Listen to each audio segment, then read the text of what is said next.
வணக்கம். திசைகளின் 10 மணி செய்திகள். அரசு பொது பல்கலைக்கழகங்களில் தகுதி அடிப்படையிலேயே மாணவர் சேர்ப்பு உத்தரவாதம் அளித்தது உயர்கல்வி அமைச்சு. அரசாங்க பொது பல்கலைக்கழகங்களில் மாணவர்களை தேர்ந்தெடுக்கும் செயல்முறை முழுக்க முழுக்க தகுதி அடிப்படையிலான கொள்கையை பின்பற்றியே மேற்கொள்ளப்படுகிறது என்று உயர்கல்வி அமைச்சு உத்தரவாதம் அளித்துள்ளது. அதேவேளையில் யுபியு ஆன்லைன் முறையில் மாணவர்களை தேர்வு செய்யும் முறையில் முறைகேட்டிற்கு வழிவகுக்கக்கூடிய கசிவுகள் இருப்பதாக கூறப்படுவதை உயர்கல்வி அமைச்சு முற்றாக மறுத்துள்ளது.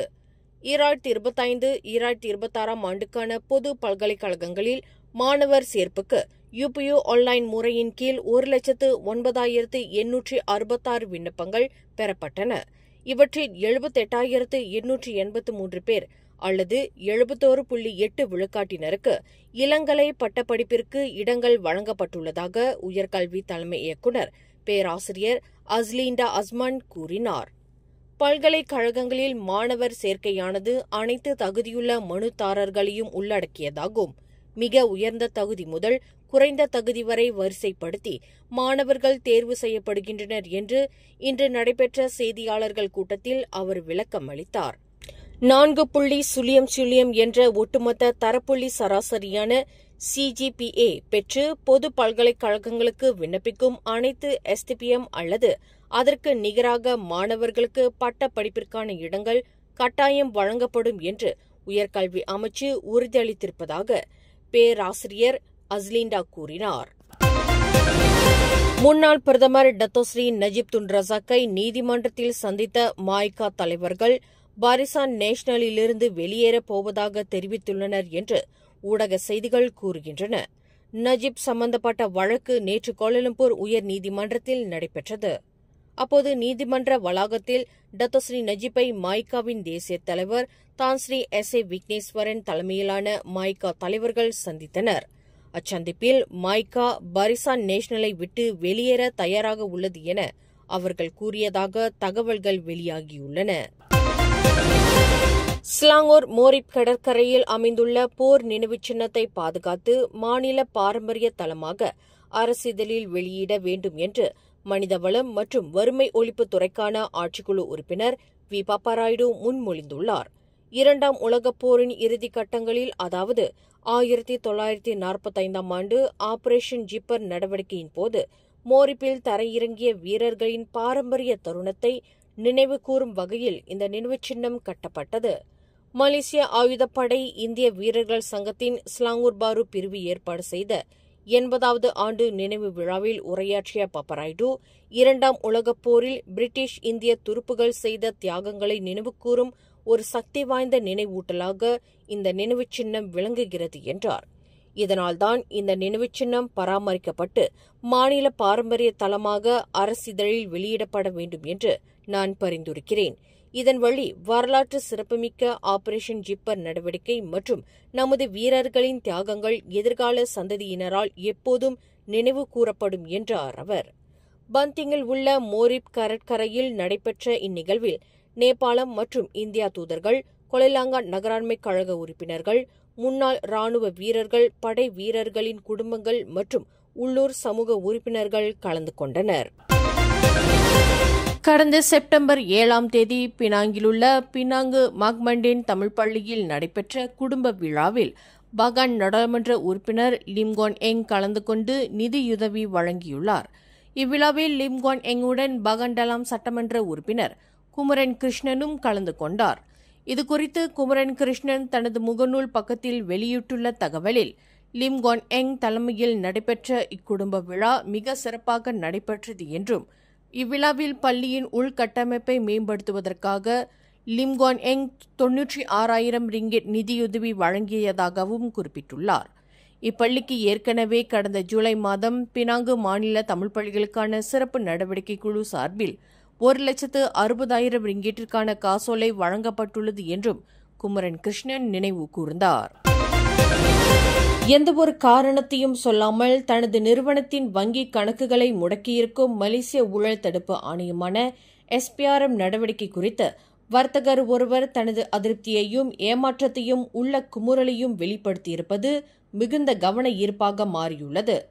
நேர்மை, நியாயம், நம்பகத்தன்மை, தொழில் நெறிமுறை குறித்து அறிவுறுத்தி வரும் SPRM தலைமை ஆணையர் தான்ஸ்ரீ அசாம்பாக்கி தனது தலைமையில் கீழ் செயல்படும் மலேசிய ஊழல் தடுப்பு ஆணையத்தின் அதிகாரிகளின் நடத்தை குறித்து உடனடியாக நடவடிக்கை எடுத்து பாதிக்கப்பட்டவர்களுக்கு உரிய விளக்கத்தையும் நிவாரணத்தையும் அளிக்க வேண்டும் என்று கில்லான் பண்டார் புக்கிட் திங்கியில் கடந்த 15 ஆண்டு காலமாக இமேஜ் லாஜிஸ்டிக் நிறுவனத்தை வழிநடத்தி வரும் நிர்வாக இயக்குநர் பட்டாதி கே ராமையா வலியுறுத்தியுள்ளார்.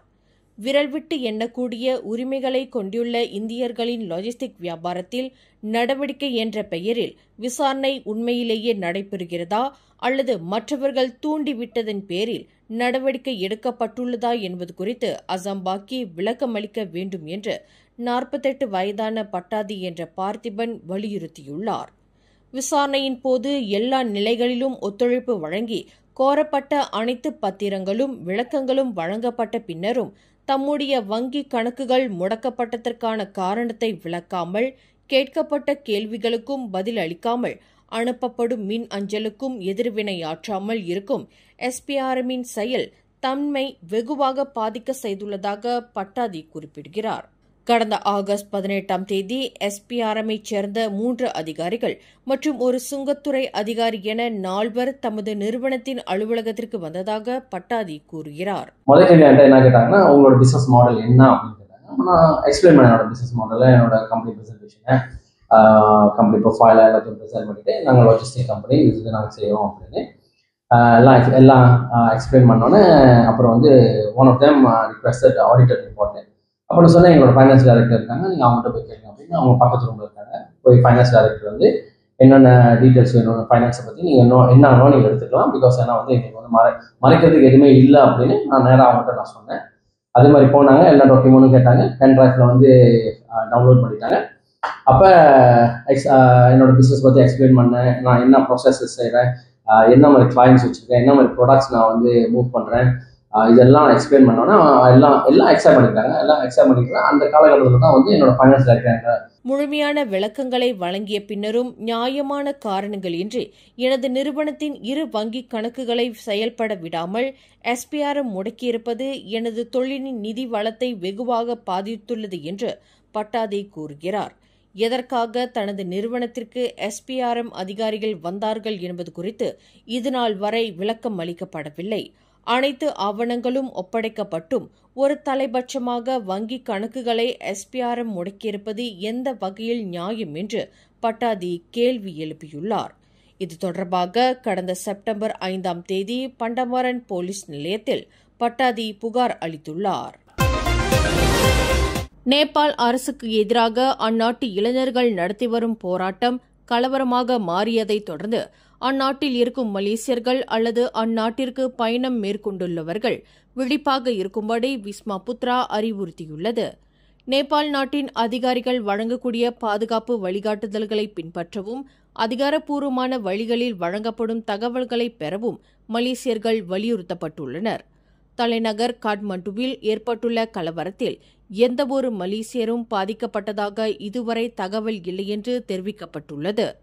நேற்று வெடித்த கலவரத்தினால் காட்மண்டுவில் திரிபுவன் அனைத்துலக விமான நிலையம் மூடப்பட்டுள்ளது.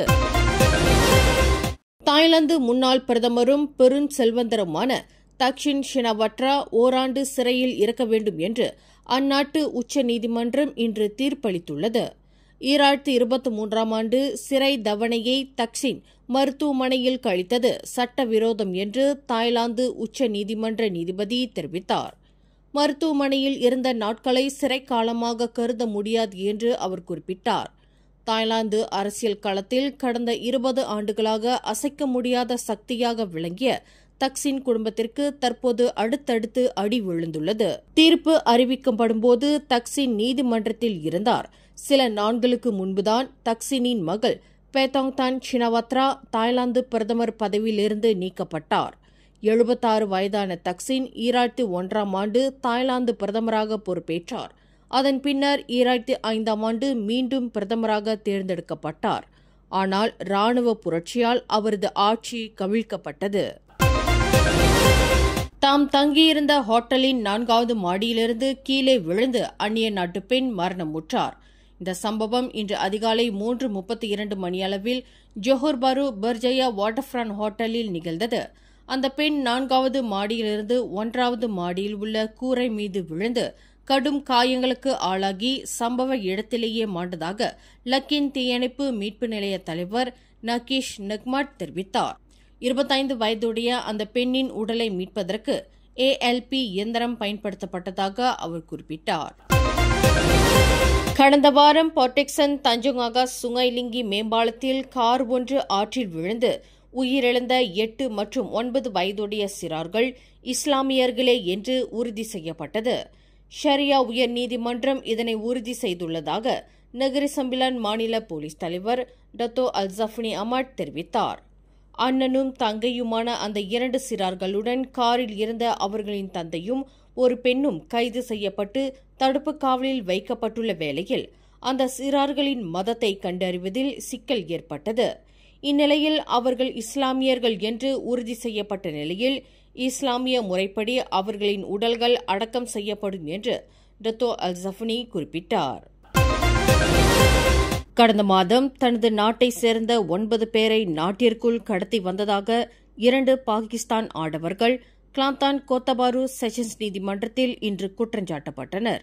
27 வயது சஜட் சயிட் அப்துல் மற்றும் 32 வயது ஹமீத் குல் முரா என்ற அந்த 2 நபர்கள் நீதிபதி ஜுல்கிஃப்லி அபிலா முன்னிலையில் நிறுத்தப்பட்டு குற்றச்சாட்டு வாசிக்கப்பட்டது.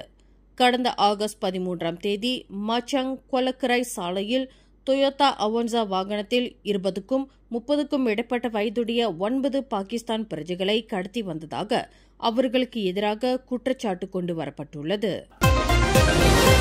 சிரம்பான் சிண்டாயான் டெக் வேலியில் நிகழ்ந்த தீ விபத்தில் SWM என்வைரன்மெண்ட் சிண்டியான் பெர்ஹாட் நிறுவனத்திற்கு சொந்தமான கிடங்கு மற்றும் 4 லோரிகள் அழிந்தன. இச்சம்பவம் இன்று பிற்பகல் 2 மணியளவில் நிகழ்ந்தது. தகவல் கிடைத்து சம்பவ இடத்திற்கு விரைந்த சுமார் அரை மணி நேரத்தில் தீயை கட்டுப்படுத்தினர் என்று சிரம்பான் 2 தீயணைப்பு நிலைய தலைவர் ஹமத் கோமைனி கமருசமான் தெரிவித்தார். இந்த சம்பவத்தில் யாரும் காயம் அடையவில்லை என்பது உறுதி செய்யப்பட்டதாக அவர் குறிப்பிட்டார். ஒரு பேரங்காடியில் பொருட்களை திருடிய பின்னர் வாடிக்கையாளர்களை கத்தி முனையில் காயப்படுத்திய ஒரு வியட்நாம் பிரஜைக்கு பட்டவத் மஜிஸ்ட்ரேட் நீதிமன்றம் இன்று 8 மாத சிறை தண்டனை விதித்தது. அத்துடன் 20,000 ரிங்கிட்டும் அபராதம் விதித்தது. உங்யன் மின் ஹோ என்ற 36 வயதுடைய அந்த வியட்நாம் ஆடவர் கடந்த ஆகஸ்ட் 9ஆம் தேதி பட்டவத் திலாக ஆயரில் உள்ள ஒரு பேரங்காடியில் இக்குற்றத்தை புரிந்ததாக நீதிமன்றத்தில் தெரிவிக்கப்பட்டது. அந்த ஆடவர் 11 வயது குழந்தை ஒன்றையும் காயப்படுத்த முயற்சி செய்ததாக குற்றச்சாட்டில் தெரிவிக்கப்பட்டது. மேலும் செய்திகளை தெரிந்து கொள்ள கீழே இருக்கும் பெல் பட்டனை அழுத்துங்கள். உங்கள் மகிழ்ச்சியை வெளிப்படுத்த லைக் மற்றும் ஷேர் செய்யுங்கள். தொடர்ந்து திசைகளோடு இணைந்திருக்க சப்ஸ்கிரைப் செய்யுங்கள்.